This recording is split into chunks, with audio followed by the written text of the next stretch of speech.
साहब बिना अपना नाम बताइए, अपना संक्षिप्त परिचय दीजिए। मैं नागौर का रहने वाला हूँ। मैंने अपनी 10वीं तथा 12वीं कक्षा नागौर से तथा अपना ग्रेजुएशन बी फार्मेसी के तौर पर RUHS यूनिवर्सिटी से किया है। मैंने 4.5 साल मुख्यमंत्री निःशुल्क दवा योजना में काम किया है और वर्तमान में मैं रिलायंस रिटेल फार्मेस में फार्मासिस्ट का कार्य कर रहा हूँ। अच्छा, कब ग्रेजुएशन कंप्लीट किया आपने? सर मैंने 2009 में ग्रेजुएशन कंप्लीट की थी। अच्छा, उसके बाद से आप प्राइवेट सेक्टर में ही काम कर रहे हैं लगातार? नहीं सर, बीच में मैंने कॉन्ट्रेक्चुअल बेस पे काम किया था गवर्नमेंट हॉस्पिटल में सर, एज हाँ ए वो तो, फार्मासिस्ट। हाँ मतलब प्राइवेट जॉब ही रही है हमेशा। जी सर। तो क्या डिफरेंस देखते हैं आप गवर्नमेंट और प्राइवेट जॉब में? सर डिफरेंस सर मैंने एज ए फार्मासिस्ट देखा है तो सर रिलायंस जो है वो बेसिकली प्राइवेट है, तो उनका मेन मोटो होता है, उनका जो मेन उद्देश्य है वो पैसा कमाना है सर, प्रॉफिट गेन करना। जबकि फार्मासिस्ट मैंने मुख्यमंत्री निःशुल्क दवा योजना में भी काम किया है, तो वो एक जो जन भावना के लिए कार्य करना है, जो वंचित वर्ग है और समाज के सभी वर्गों के लिए अब तो निःशुल्क दवाइयाँ हो चुकी है, तो उनका मेन कार्य जो उद्देश्य था वो जन भावना लोगों के लिए कार्य करना है। मतलब मैं ये समझ पा रहा हूँ कि जो प्राइवेट सेक्टर है वो अगर अनएथिकल काम भी करना हो तो सिर्फ क्योंकि उनका एम प्रॉफिट कमाना है तो वो अनएथिकल काम भी कर देंगे, गवर्नमेंट सेक्टर वाले ऐसा नहीं करेंगे, ऐसा कहना चाह रहे हो आप? जी नहीं सर, इनके प्राइवेट्स में भी जैसे प्राइवेट कंपनियां हैं जिनके अच्छे नाम्स वगैरह होते हैं, उनके भी इथिक्स, कोड ऑफ इथिक्स होते हैं, वो उनको फॉलो करते हैं सर। ऐसा नहीं है कि वो केवल अनैतिक कार्यों के आधार पर वो पैसा कमाना चाहते हैं। और ये उनके, चाहे कोई सा भी संगठन हो, चाहे निजी हो, चाहे हम्म। सरकारी हो सर, उसके अंदर ये कर्मचारियों पर निर्भर करता है कि सर वो उस संगठन को कैसे चलाते हैं सर। मतलब आप जिस ऑर्गेनाइजेशन में अभी काम कर रहे हो उसका उद्देश्य सेवा करना नहीं है, सिर्फ प्रॉफिट कमाना है। सेवा करना इस तरह से है कि मतलब जो भी अवेलेबिलिटी हो, मतलब जो भी प्रोडक्ट्स अवेलेबल हो उनको अवेलेबल करवाया जाए, वो उनकी गुड सर्विस के लिए है सर। तो मतलब मन नहीं मानता आपका प्राइवेट में काम करने का, है ना? जी सर, अभी बहुत लंबा समय हो गया था तो इसके अंदर काम करना थोड़ा जरूरी भी हो गया था सर, समय की जरूरत थी सर। कोई और बात नहीं, जॉब, आगे क्यों बनना चाहते हैं आप? जी सर, RS के अंदर मेरा बनने का मुख्य उद्देश्य ये है कि सर इसके अंदर जो 360 डिग्री अप्रोच होती है सर किसी कार्य को करने की, और इसके अंदर जो कर्तव्य और दायित्वों का जो व्यापक दायरा होता है उसके अंदर रहते हुए आप कार्य कर सकते हैं। और सर दूसरा है कि मेरे जो डॉक्टर थे सर राजकीय चिकित्सालय में, मैंने उनको सर RS बनते हुए देखा है और उनको काम करते हुए भी देखा है सर, तो उनसे मैं थोड़ा प्रभावित हुआ, तो मुझे लगा कि अपनी जो मेहनत है वो इस क्षेत्र में करनी चाहिए। और जब मैंने इसके विषयों को पढ़ा, इथिक्स वगैरह सबको पढ़ा, तो मुझे लगा कि हाँ वास्तव में इसके अंदर और ज़्यादा मेहनत करके इसको प्राप्त करना चाहिए सर, इस पद को। अच्छा, अगर आरएएस नहीं बनते हैं आप, मान लो एक्साइज इंस्पेक्टर बन गए आप, तो फिर क्या आप ज्वाइन नहीं करोगे? जी सर, जैसा कि मैंने अभी कहा कि सर मेरे को अभी वर्तमान समय में मुझे जॉब की आवश्यकता है, तो मैं ज़रूर ज्वाइन करूंगा, लेकिन सर मैं प्रयास कभी नहीं छोड़ूंगा सर। नेक्स्ट वैकेंसी में भी इसके लिए मैं प्रयासरत रहूंगा।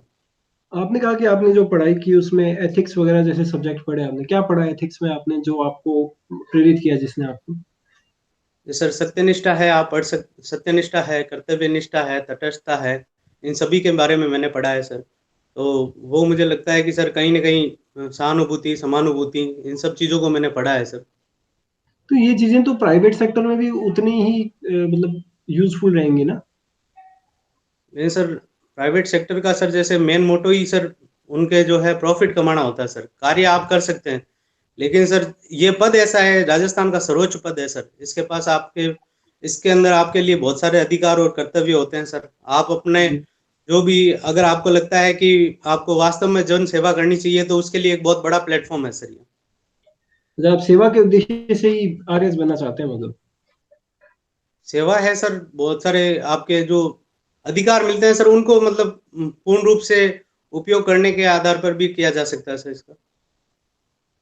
तो आपको आकर्षित क्या करता है? अधिकार आकर्षित करते हैं कि सेवा आकर्षित कर रही है? क्या आकर्षित कर रहा है आपको?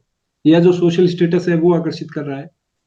सोशल स्टेटस तो सर इस पद के साथ हमेशा ही जुड़ा होता है, परंतु मैंने जो देखा है कि इसके अंदर जो आपके पास जो अधिकार बहुत ज़्यादा आ जाते हैं, तो आप एक हम्म। बड़े प्लेटफॉर्म पे बहुत लंबे, मतलब बहुत व्यापक क्षेत्र में अपना कार्य कर सकते हैं सर। नहीं, वो तो सिर्फ एक पर्टिकुलर आरएएस पोस्ट की बात हो गई ना। आप मान लो एक्साइज डिपार्टमेंट में आपको बना देते हैं, डिस्ट्रिक्ट एक्साइज ऑफिसर बना दिया, तो आपका उद्देश्य प्रॉफिट मैक्सिमाइजेशन होगा वहां पे, आपको ज्यादा से ज्यादा शराब बेचनी है अपने जिले में, ये सर सरकार को शराब, रेवेन्यू जनरेट करके देना है तो। ये बिल्कुल सर, ये एक है कि भाई अगर आप एक्साइज में जाते हैं तो उनका मेन उद्देश्य होता है शराब बेचना, लेकिन सर उसके अलावा भी जो अनैतिक अवैध रूप से जो शराब बिक्री होती है, जो जहरीली शराब वगैरह बन रही होती है, उनको भी सर पाबंद करना, वो भी सर एक तरह से अप्रत्यक्ष रूप से एक बार जल से इंटरप्ट करूंगा मैं आपको। आपने कहा कि आपने एथिक्स पढ़ा है, तो गांधी जी ने शराब के बारे में क्या कहा था? उन्होंने सर मैंने इसके बारे में उनसे रिलेटेड सर ऐसा नहीं पढ़ा है सर, मतलब मद्यपान के लिए। आपने राज्य के नीति निर्देशक तत्व पढ़े हैं संविधान में? जी बिल्कुल सर। उसमें नशाखोरी के बारे में कुछ है क्या? जी सर बिल्कुल है सर। क्या है? तो इसके अंदर सर राज्य को है नशा मुक्त करना चाहिए सर। अच्छा ठीक है, तो ये शराब बिक्री जो हो रही है, ये तो फिर नीति निर्देशक तत्वों के खिलाफ हो गया ना काम? जी सर ये है, लेकिन सर ये वर्तमान समय में जो सरकार को बहुत ज्यादा जो रेवेन्यू प्राप्त होता है सर, वो इसी कारण से हो रहा है। कई जगह कई तो राज्यों फिर में सर ये, आपके विचारों में ऐसा कॉन्ट्रडिक्शन क्यों हो रहा है? आप कह रहे हो कि एक मिनट आप होल्ड करना है, नॉइज ज्यादा आ रही है, एक मिनट।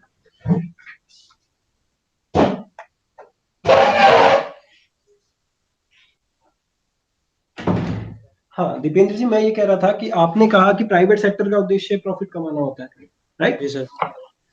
इसलिए आप सेवा करना चाहते हैं, लेकिन एक्साइज डिपार्टमेंट का भी उद्देश्य प्रॉफिट कमाना ही है, और ये एक तरह से आप भी मानते हैं कि शराब बेचना तो अनएथिकल काम है, लोगों को बहुत नुकसान हो रहा है शराब से। जी सर। तो वही आपके विचारों में ऐसे कॉन्ट्राडिक्शन क्यों दिख रहा है मुझे?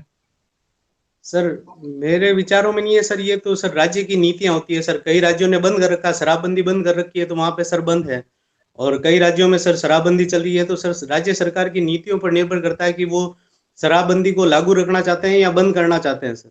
अपने यहाँ शराबबंदी है कि नहीं है? सर राजस्थान में नहीं है सर अभी वर्तमान समय में। ओके, तो अगर आपको एथिक्स को साइड में रख के शराब बेचनी पड़े तो आप बेच देंगे, मतलब गवर्नमेंट जॉब में आके? सर हमें सर राज्य के निर्देशानुसार कार्य करना पड़ेगा, उनकी सर नीतियां जिस तरह से रहेगी उसी के अनुसार कार्य करना पड़ेगा सर। फिर प्राइवेट सेक्टर में भी तो ऐसा ही होता है। जी सर। प्राइवेट सेक्टर में भी तो ऐसा ही होता है, उनके जो आपने बताया कि उनका एक कोड ऑफ एथिक्स होता है, तो बिल्कुल उनकी सर नीतियों होता के अनुरूप भी वहां भी काम करना होता है। फिर आप अंतर क्या देखते हैं दोनों में, शराब बेचने में और एक फार्मासिस्ट रिलायंस के अंदर आप लगे हुए हैं, क्या डिफरेंस है दोनों में? है। जी सर, यहाँ पे जो सर शराब बेची जाती है सर, वो किसी राज्य कर्मचारी के द्वारा नहीं बेची जाती है सर, ये एक ठेका पद्धति के आधार पर होता है सर। जबकि सर निजी क्षेत्र के अंदर फार्मासिस्ट के तौर पे काम किया जाता है सर, वो एक आप अनैतिक कार्य उसे नहीं कह सकते, उसके लिए सर रजिस्टर्ड लाइसेंस मिलता है सर हमें। अच्छा ठीक है, चलिए आप कह रहे थे कि सेवा की बड़ी इच्छा है आपकी, तो आपको मान लेते हैं कि मैंने नागौर का एसडीएम अपॉइंट कर दिया है आपको, जी सर। तो पहले दिन 3 बड़े फैसले क्या लेंगे आप?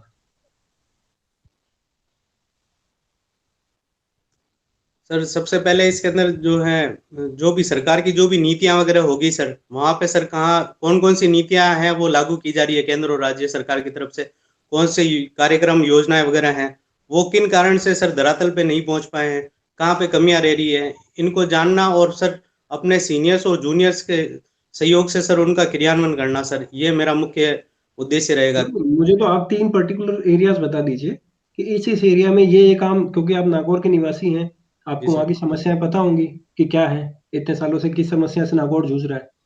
तो 3 पहले आप कदम बता दीजिए कि इसी क्षेत्र में ये काम करूंगा मैं। नीतियां तो सबको पता है क्या है क्यों है। जी सर, अगर नागौर के क्षेत्र में देखा जाए तो सर्वप्रथम सर वहाँ पे फ्लोराइड के पानी की समस्या है, तो उसके लिए सर जो भी दीर्घकालिक और तात्कालिक जो भी कार्य किए जा सकेंगे वो करूँगा। दूसरा है सर वहाँ पे सर औद्योगिक जो औजार वगैरह बनते हैं, उनके लिए सर क्लस्टर वगैरह नहीं है सर, तो वो अगर आ जाए तो सर वहाँ पे जो है उद्योग धंधे लगेंगे, प्लस आर्थिक जो विकास होना चाहिए वो होएगा। तीसरा सर इसके अंदर जो पशु मेलों के लिए सर नागौर प्रसिद्ध है, परंतु सर वर्तमान समय में सर इनकी प्रासंगिकता धीरे धीरे कम होती जा रही है, तो इनको बढ़ावा देने के लिए, टूरिज्म को बढ़ावा देने के लिए सर कार्य किया जाएगा। आपने शिक्षा, स्वास्थ्य और ये वृद्धजन जो है, इनके संबंध में आपने कोई बात नहीं की। आपने सारी बात जो की है वो, या तो एक फ्लोराइड की समस्या के अलावा आपने जो भी बातें की हैं वो आर्थिक रूप से कहीं ना कहीं जुड़ी हुई है, तो उसका फिर आप सेवा करना आ रहे हैं, और आपने जो प्राथमिकताएं बताई वो सारी आर्थिक क्यों है? जी सर। सर मुझे लगता है सर कहीं न कहीं सर आर्थिक विकास अगर होता है तो सर सामाजिक विकास अपने आप होने लग जाता है। अगर रोज़गार अवेलेबल उन लोगों के पास होते हैं तो सर जिस तरह से पैसा आता है उसी तरह से सर उनका विकास होता जाता है। विकसित राष्ट्र देशों में यही देखा गया है सर कि सर जो प्रति व्यक्ति आय जब ज़्यादा होती है तो सर उनके लिए सर दूसरे उद्देश्य सर वो एक बार मैं काटूँगा आपको, मैं आपकी बात समझ गया हूँ। पर आप मुझे बताइए कि प्राइवेट सेक्टर जब काम करता है, तो वो भी तो टैक्स पे करता होगा सरकार को, जीएसटी के फॉर्म में या कॉर्पोरेट गेन टैक्स की फॉर्म में। तो बिल्कुल आर्थिक सर। विकास तो वो भी कर रहे हैं। जी सर, वो बिल्कुल आर्थिक विकास कर रहे हैं, लेकिन सर उनका मेन उद्देश्य होता है सर कि अपना प्रॉफ़िट देखना सर। और सर राज्य सरकार जो करती है सर, वो जो ग्रोथ हो रही है सर, लोगों के पैसों को ही सर लोगों के लिए यूज़ करती है सर। ये सर दोनों में डिफ़रेंस होता है सर। चलिए, ठीक है। एकीकरण जब हुआ था राजस्थान का, उसमें नागौर कब शामिल हुआ राजस्थान में?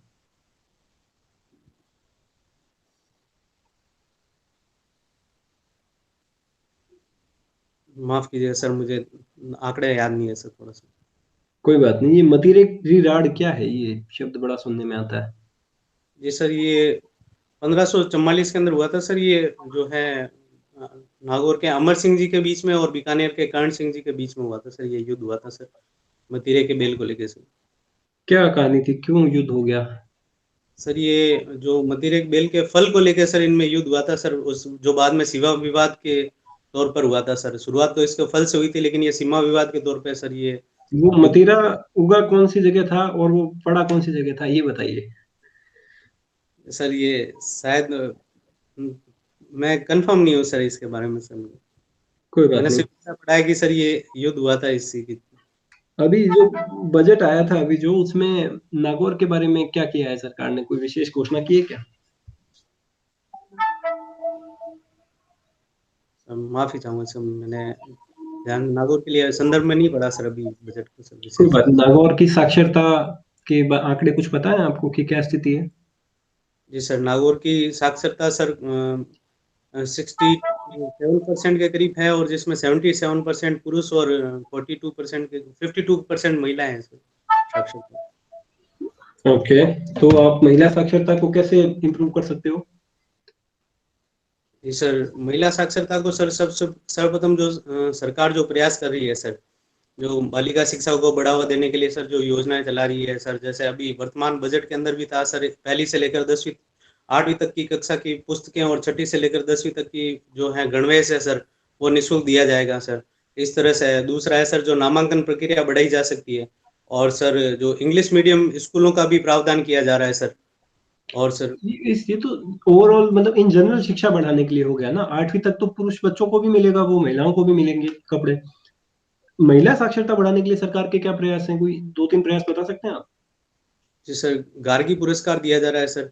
दूसरा सर एक सहयोग जो है मुख्यमंत्री सहयोग योजना है सर, जिसके अंदर सर जो अनाथ बालिकाएँ वग़ैरह होती है, 2 बालिकाओं के लिए सर 31,000 रुपए जो प्रावधान किया जाता है सर, उसके अंदर अगर 10वीं पास और ग्रेजुएशन होते हैं तो सर वो 10 और 20,000 रुपए का अधिक प्रावधान किया जाता है सर। इसके अलावा सर राष्ट्रीय योजना भी है सर और सुकन्या समृद्धि योजना भी है सर। सुकन्या समृद्धि योजना का शिक्षा से कोई संबंध है क्या? अ, जी सर, शायद ये बाल विवाह से संबंधित हो सकता है क्योंकि सर इसमें 18 वर्ष का प्रावधान किया गया है, एफडी के लिए सर किया गया है। अ, कोई बात नहीं। आपने बेटी बचाओ बेटी पढ़ाओ अभियान का नाम सुना है क्या?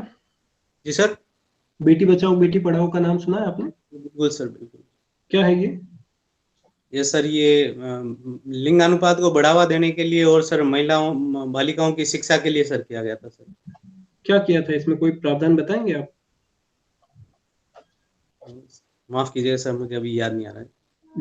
चलिए कोई बात नहीं। 2 छोटे-छोटे क्वेश्चन और हैं मेरे, फिर मैं नेक्स्ट मेंबर को हैंड ओवर करता हूँ। अभी आपने देखा होगा जैसे जल स्वावलंबन अभियान है, उसका भी नाम बदल दिया है सरकार ने।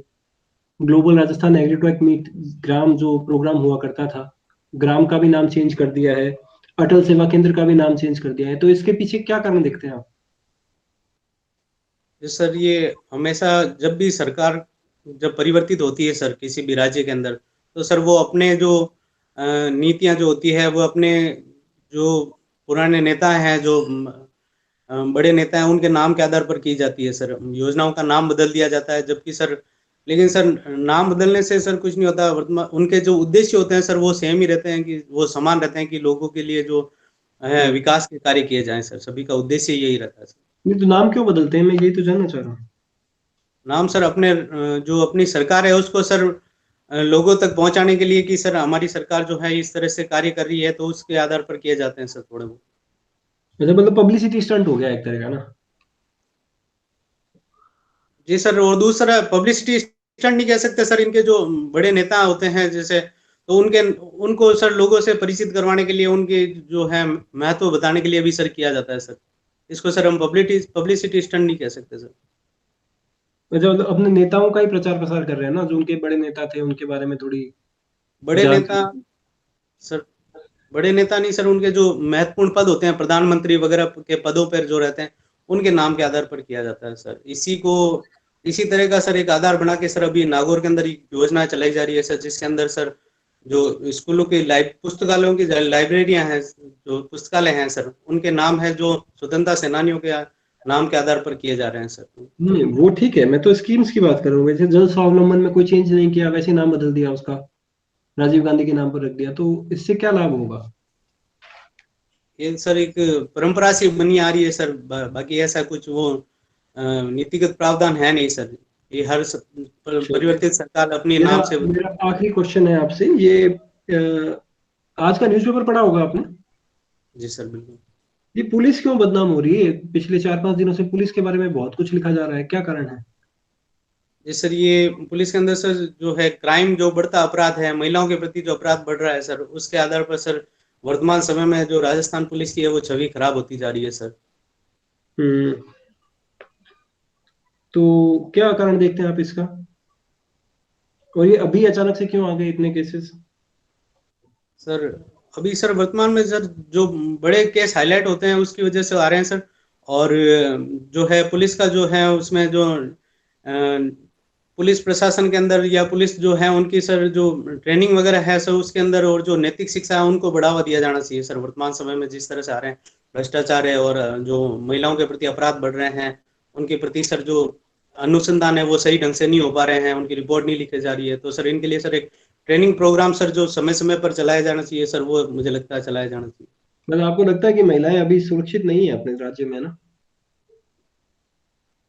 नहीं सर, इस तरह की परिस्थिति नहीं है सर। कुछ एक केस इस तरह से हाईलाइट हो जाते हैं कि जिसके कारण सर राज्य की छवि खराब हो जाती है सर, पुलिस की भी छवि खराब हो जाती है सर।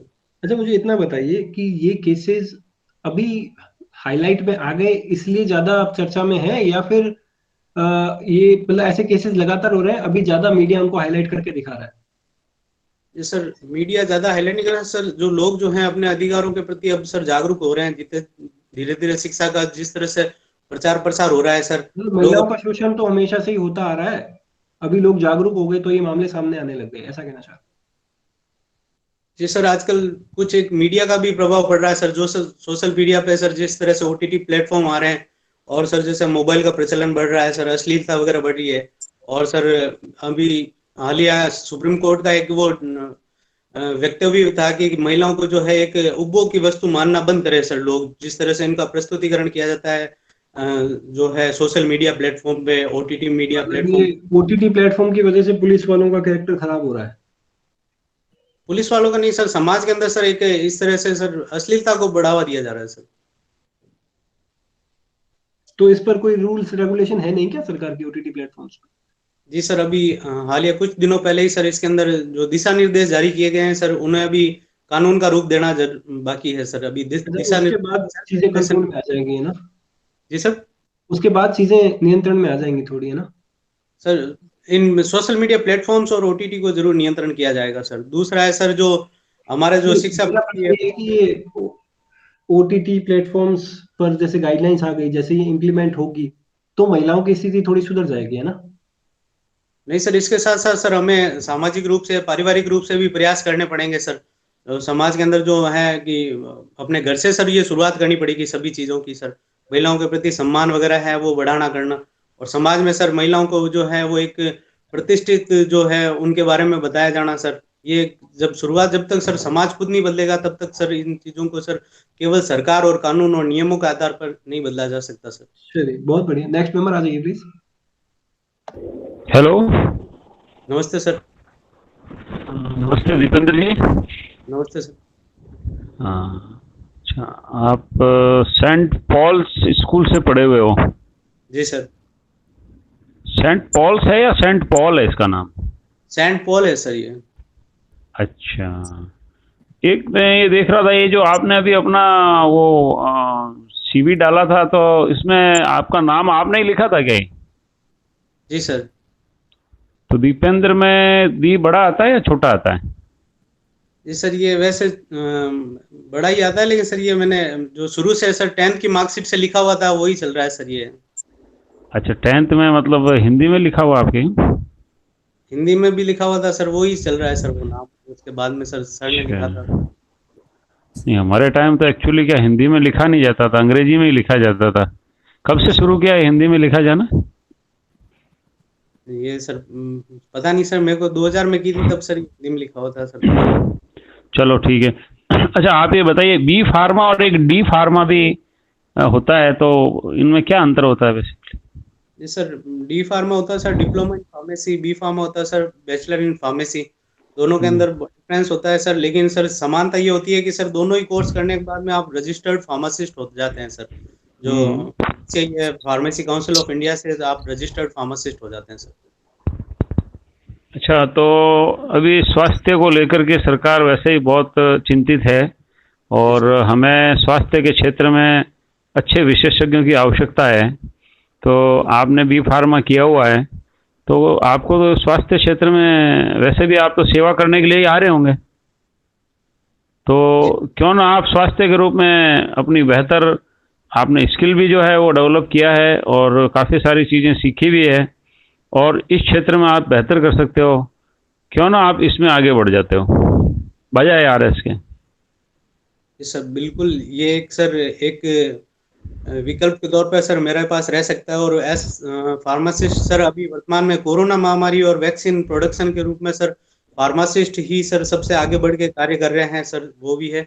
परंतु सर जिस तरह की महामारी वगैरह आई है सर, इस क्षेत्र में अगर सर मुझे लगता है चिकित्सा क्षेत्र के अंदर मेडिकल फील्ड वाले लोग सर अगर काम करते हैं इस महामारी के तौर पर, प्रशासनिक तौर पर, तो सर जो सरकार की जो नीतियों का क्रियान्वयन है वो मेरा ऐसा मानना है कि सर दूसरे जो हैं फील्ड के जो हैं उनसे सर बेहतर तरीके से किया जा सकता है सर इनका क्रियान्वयन, अगर कोई चिकित्सा फील्ड से अगर आके प्रशासनिक तौर पे आता है तो सर। अच्छा, तो आप ये बताइए, आपकी दिनचर्या क्या है? जी सर, मैं सुबह जल्दी 5:30 बजे उठता हूँ सर। 6 बजे मैं सर मॉर्निंग वॉक पे चला जाता हूँ। 7:30 बजे के करीब सर मैं आके और 9 बजे मैं मेरे रिलायंस चले जाता हूँ। 5:30 बजे वापस से, और शाम को सर स्टडी वगैरह करना इंटरव्यू प्रिपरेशन की। अच्छा, ये मॉर्निंग वॉक हॉबी होती है या ये तो स्वास्थ्य के लिए आवश्यक है? ये तो जी सर, हॉबी का सर जिस तरह से मैंने देखा सर हॉबी के लिए मतलब जहाँ मैंने पढ़ा सीखा वो देखा और आत्ममंथन किया सर, उसके अंदर है कि सर हॉबी इस तरह से होनी चाहिए कि सर आप उसके लिए वक्त निकाल सकें, आप उससे आत्मसंतुष्टि प्राप्त हो, और सर कहीं ना कहीं अगर दूसरे भी मोटिवेट हो जाते हैं तो सर बढ़िया काम होता है सर। तो मुझे ऐसा लगा कि सर ये हॉबी मेरी हो सकती है कि मैं इसको कभी मिस नहीं करता हूँ। दूसरा सर की हॉबी भी इस तरह की हो कि प्रशासन में कहीं ना कहीं काम आए। अगर आप मॉर्निंग वॉक अच्छा, दोपहर में अगर आपको अगर वॉकिंग का मन हो गया तो फिर वो हॉबी में माना जाएगा, या आपके मॉर्निंग में ही करना जरूरी है? हॉबी के हिसाब से आपने मॉर्निंग वॉक लिखा है या वॉकिंग है, जैसे दोपहर को भी कर सकते हो क्या वॉक? नहीं सर, मतलब खाना वाना खा लिया शाम को किया जा सकता है सर इस तरह का कार्य सर। अच्छा, चलो ठीक है। अभी एक बात बताइए आप मुझे, जो अभी निजीकरण किया जा रहा है काफी सरकार के द्वारा, वर्तमान सरकार के द्वारा, तो निजीकरण करने के क्या लाभ होंगे? सर निजीकरण करने से सर जो अभी एक तो सर वित्त की जो है समस्या है सर वो उसका समाधान किया जा सकता है। दूसरा है सर कई ऐसे संगठन या फिर कोई कुछ ऐसी संस्थाएं हैं सर उनके अंदर सर प्रबंधन जो है वो सही नहीं है। तो सर ऐसा सरकार का मानना है कि निजी क्षेत्र का प्रबंधन है वो ज्यादा बढ़िया रहता है, तो उनको सर थोड़ा बहुत अगर प्रबंधन का क्षेत्र उन्हें दिया जाए तो हो सकता है कि सर उन्हें एक लाभ वाली संस्था में परिवर्तित किया जा सके सर। अच्छा, तो ये बताइए, जैसे सार्वजनिक क्षेत्र को अगर निजी क्षेत्र से बेहतर करने के लिए यदि आपको टास्क मिलता है तो आप ऐसे कौन से स्टेप लेंगे जिससे कि निजीकरण से आप बेहतर सार्वजनिक क्षेत्र में आप कर सकें? जी सर। 3 स्टेप बता दीजिए। तो सबसे पहले तो सर एक श्वेत पत्र तैयार किया जाएगा कि सर जो हमारा जो सार्वजनिक संगठन है उसके अंदर सर कहाँ पे कमियां आ रही है। तो उसके अंदर अगर मानव संसाधन या वित्त की कमी आ रही है या फिर वित्त की कमी और मानव संसाधन की अधिकता है तो सर उनको समायोजित किया जाएगा। तीसरा है कि सर उसका सर प्रचार प्रसार और सर वो निजी क्षेत्र में किस तरह से प्रतिस्पर्धी बन सकता है उसके बारे में विचार किया जाकर एक योजना या अच्छा, कार्ययोजना तैयार की ठीक है। तो अभी वर्तमान सरकार काफ़ी बहुमत की सरकार और मजबूत सरकार है। क्या इतना कार्य सरकार नहीं कर सकती क्या? वर्तमान सरकार के बारे में बात कर रहा हूँ। किस क्षेत्र में सर, माफ कीजिएगा सर, किस क्षेत्र आपने में? जो बताएं सार्वजनिक क्षेत्र को मजबूत करके और निजी क्षेत्र से बेहतर करने के लिए जी सर। आपने जो स्टेप बताए हैं, जबकि वर्तमान सरकार काफ़ी मजबूत सरकार है, तो क्या ये स्टेप सरकार नहीं उठा सकती क्या? जी सर, बिल्कुल उठा सकती है, परंतु सर कुछ एक जिनकी विनिवेश करने के लिए या निजीकरण करने के लिए जो बात की जा रही है सर, उनका सर बहुत लंबा, चूँकि सर सरकारें बदलती रहती है तो सर कई बहुत लंबी टाइम से सर कई चीज़ें हैं वो अभी कई संस्थाएँ वो घाटे में चल रही है सर। तो अभी सरकार को ऐसा लग रहा है कि या तो कहीं न कहीं प्रबंधन की या वित्त चलो की मेरा समस्या। एक अंतिम प्रश्न है आपसे, थोड़ा समय ज़्यादा हो रहा है, इस वजह से मैं ज़्यादा आपसे भारत में गरीबी के क्या कारण देखते हैं आप? जी सर, सबसे बड़ा कारण तो सर बेरोज़गारी है सर वर्तमान समय में। दूसरा है सर इसके अंदर जो पोषण की समस्या है सर, वो भी एक बड़ा कारण है सर। और तीसरा इसके अंदर कारण देखा जाए तो सर जो अ, हमारे ग्रामीण क्षेत्र में सर जो रोज़गार के साधन है वो नहीं मिल पा रहे हैं सर, लोगों को उपलब्ध नहीं हो पा रहे हैं सर। इसलिए सर शहरों की तरफ गमन हो रहा है सर सबका। तो क्या इसके निवारण किए जाने चाहिए? 3 स्टेप बता दीजिए आप। जी सर, इसके अंदर जो ग्रामीण क्षेत्र के अंदर है सर वो कृषि से संबंधित जो भी है प्रसंस्करण इकाइयाँ वगैरह लगाई जानी चाहिए। जो रोज़गार वगैरह है वो ग्रामीण क्षेत्र में, चूँकि सर भारत एक ग्रामीण देश है और ज़्यादातर जनसंख्या ग्रामीण क्षेत्र में रहती है तो लोगों को रोज़गार ग्रामीण क्षेत्र में ही देने के प्रयास किए जाने चाहिए। तीसरा है कि सर जो निजी क्षेत्र है निवेश को ज़्यादा से ज़्यादा बढ़ावा देना चाहिए सर, जो है। अच्छा, आपको यदि ऐसी नीति निर्धारित करने का मौका मिल जाए तो आप निजीकरण को बढ़ावा देंगे या सार्वजनिक क्षेत्र को? सर अगर मुझे सर इस तरह का मौका मिले तो सर मैं निवेश आधारित ये देखना पड़ेगा कि सर अगर कोई निवेश आ रहा है या कोई कंपनी वगैरह आ रही है तो सर वो कितने सारे लोगों को रोजगार प्रदान कर सकती है बिना कम से कम प्राकृतिक संसाधनों का उपयोग करे बगैर या पर्यावरण को क्षति पहुंचाए बगैर। तो सर निजी क्षेत्र ज्यादा बेहतर रहेगा सर। तो आप निजी क्षेत्र को छोड़ करके सार्वजनिक की ओर आ रहे हैं, ये तो कंट्रोवर्सी हो गई। जी सर, मैं अपने जो मेरा जो लक्ष्य है सर मैं उसके आधार पर सर मैंने ये सार्वजनिक का चयन अच्छा, किया सर। व्यक्तिगत लक्ष्य अलग होते हैं और पब्लिक के लिए लक्ष्य अलग होते हैं। Okay, thank you. Next please. Thank you sir. Neha ji पूछो। नेहा जी,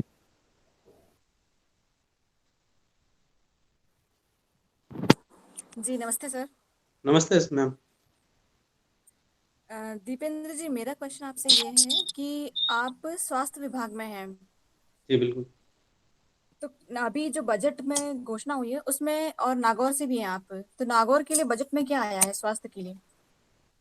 जी मैम, ये मैं थोड़ा सा पढ़ नहीं पाया मैडम, मैं समय मिलेगा तो इसको जरूर देखूंगा मैं, ये मेरी कमी रहेगी, माफी चाहता हूँ मैम।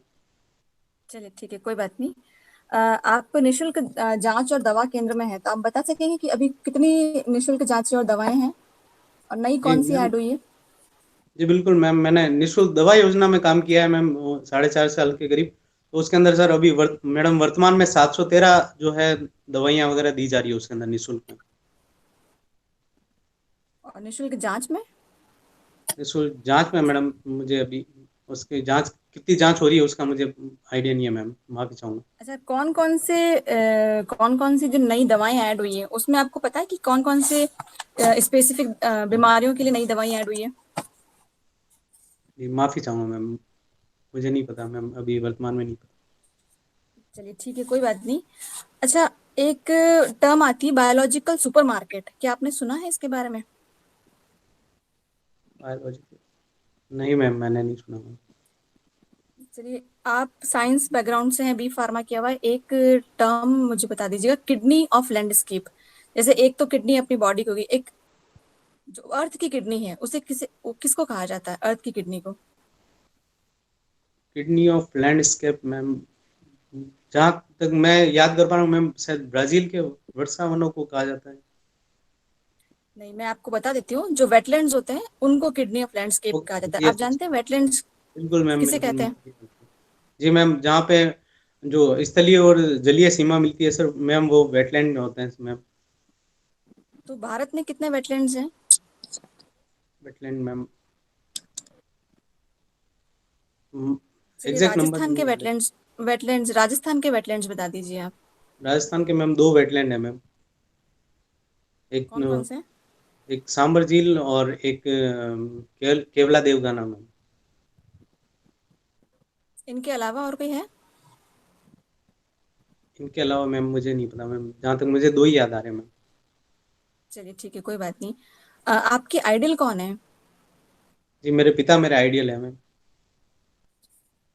ऐसे आप क्या चीज उनमें देखते हैं जो आप भी चाहते हैं कि अपने जीवन में उतारना?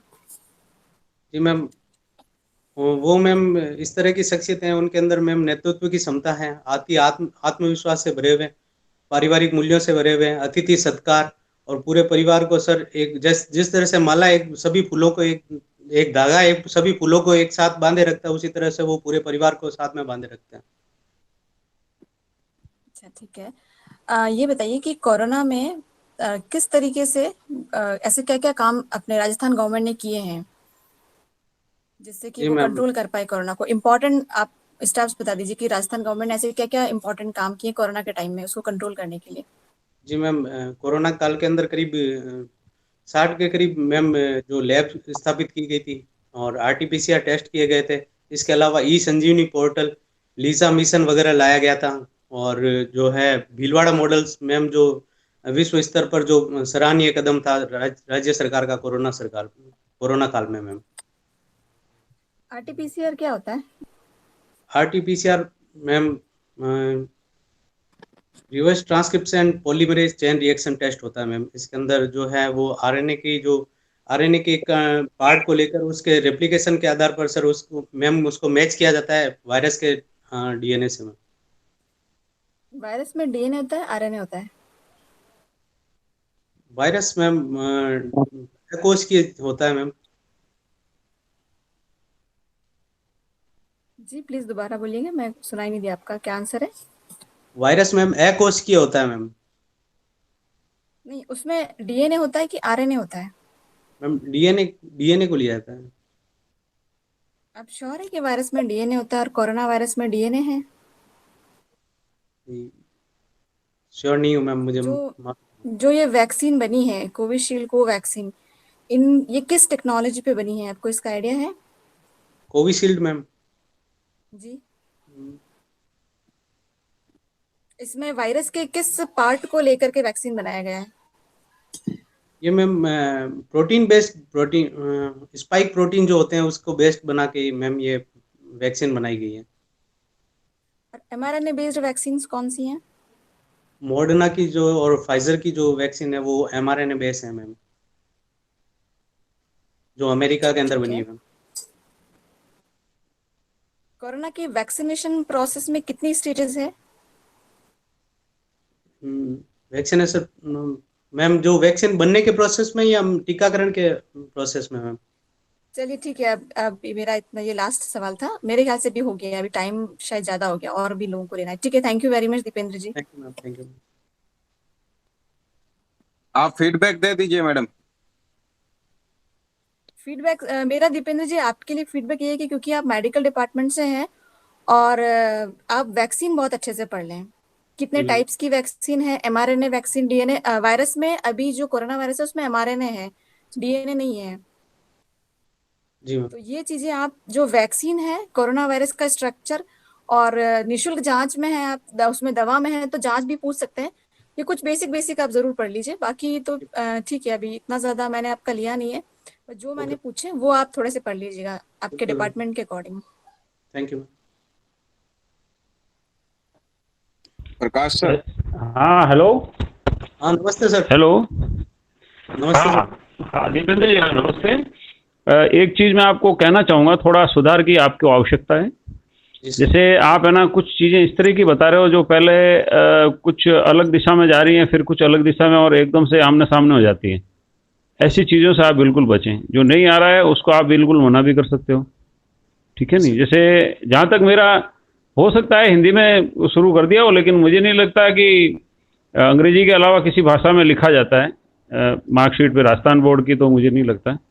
आपने सीबीएसई से किया है या राजस्थान बोर्ड से? राजस्थान बोर्ड से सर। हाँ, तो थोड़ा सा वो है ना, अपने को यूँ दबाव में आने की आवश्यकता नहीं है। यदि मान लीजिए कोई मेंबर आपसे पूछ रहा है, तो साफ बताइए, सर सॉरी मैंने गौर नहीं किया, कोई बड़ी चीज़ नहीं है, ठीक है ना? और दूसरा, जैसे आप निजीकरण के लिए आप काफ़ी सारी चीज़ें कह रहे हैं, अपन अगर सार्वजनिक क्षेत्र में आ रहे हैं निजीकरण को छोड़ करके, वहाँ पर रोजगार के साधन तलाश रहे हैं, लेकिन वहाँ पर निश्चितता नहीं है, तो भी एक तरह की प्रॉब्लम है ना? तो बिल्कुल उन सर। चीज़ों को थोड़ा सा आप अपना आंसर को इस तरीके से दें ताकि संतुलित राय बनाते हुए दें, और जहाँ पर कोई चीज़ की राय मांगी जाती है तो बहुत सॉलिड राय दें।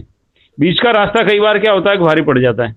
मैंने और भी कई माननीय सदस्यों का सुना है, तो बहुत सारी चीज़ों के अंदर बीच का रास्ता अपनाते हैं। नहीं, जहाँ पर आपको बहुत ज़्यादा बढ़िया राय और आपको एक जहाँ मौका मिलता है, मेरा मानना है कि वहाँ पर आपको अपनी एकदम स्पष्ट राय रखनी चाहिए, तर्कों के साथ में रखनी चाहिए, ना कि बचने का प्रयास करना चाहिए, क्योंकि प्रशासन में बचा नहीं जा सकता। नेक्स्ट जी please. Sir. Thank you sir. Dipen ji, बहुत शॉर्ट में मैं कंक्लूड करूंगा। पॉइंट्स मैंने काफी सारे नोट किए थे। देखो, मेन बात क्या है आपके साथ कि जैसे ही मैंने आप पर थोड़ा दबाव बनाया ना, तो आप थोड़ा सा बौखलाहट में आ गए। मतलब आइडियल तरीका ये होता है कि जब मैंने आपसे प्रश्न पूछा, चाहे आपको इसका उत्तर आता है या नहीं आता है, आप 2-3 सेकंड का पॉज लो और फिर उत्तर दो, तो उससे क्या है, सहजता बनी रहेगी। जब जी अपन सर। बौखला जाते हैं ना, तो जिस सवाल का जवाब अपने को आता है ना, वो सवाल खत्म होते ही तुरंत रैपिड फायर की तरह अपन फायर ठोक देते हैं कि ये सर ये ऐसा वैसा। आपको चाहे उत्तर आता है चाहे नहीं आता, 2-3 सेकंड का आपको पॉज लेना है, उसके बाद आंसर देना है। उससे थोड़ा सा कंट्रोल, आप कंट्रोल फील करोगे इंटरव्यू के ऊपर, पहली बात। दूसरी बात, आपको अपने आंसर थोड़े छोटे रखने का अभ्यास करना चाहिए। कि काम किस कीवर्ड कोई पॉइंट आ रहे हैं आपको, तो आप दो, नहीं आते हैं तो कंक्लूड कर दो आंसर को, है ना, ताकि वो कोई और चीज पूछे आपसे जिसपे आप कमांड हो। थर्ड ये कि जैसे एक प्रश्न मेरा था कि योजनाओं के नाम चेंज करने से रिलेटेड, तो सीधा चेंज नहीं करते हैं, वो योजना के अंदर भी कुछ चेंज करते हैं, उसके बाद ही उसका नाम बदल सकते हैं, ऐसे नाम नहीं बदलते हैं। तो थोड़ा सा उसको पढ़ना। आप ऐसा नहीं बोलना कि जैसे नाम बदलने से कुछ नहीं होता है, नहीं, ऐसा नहीं। नाम बदल रहे हैं तो थोड़ा सा आप स्टडी करो कि भाई क्यों बदला जा रहा है, क्या परिवर्तन इसमें किए हैं। अगर अपन सीधा ही कह देंगे भाई अपने नेताओं का प्रचार वो कर रहे हैं, ये ठीक नहीं जाता है। ठीक है। नेक्स्ट, प्राइवेट सेक्टर के बारे में जो आपके व्यूज थे, मुझे थोड़ा सा उसमें नेगेटिव लगा आपका कि सर प्राइवेट सेक्टर का उद्देश्य प्रॉफिट कमाना होता है। तो आप उसको थोड़ा जस्टिफाई करो कि जैसे आपका फार्मा सेक्टर है, तो आप ये कह सकते हैं कि भाई जैसे कुछ दवाइयां होती है जो कम सेल होती हैं और वो बड़ी बड़ी एक्सपायर हो जाती है, तो प्राइवेट सेक्टर वाले को रखते ही नहीं है। इस तरह से जो आप बात कह रहे हो उसको सपोर्ट करने के लिए कुछ तर्क होने चाहिए अपने पास।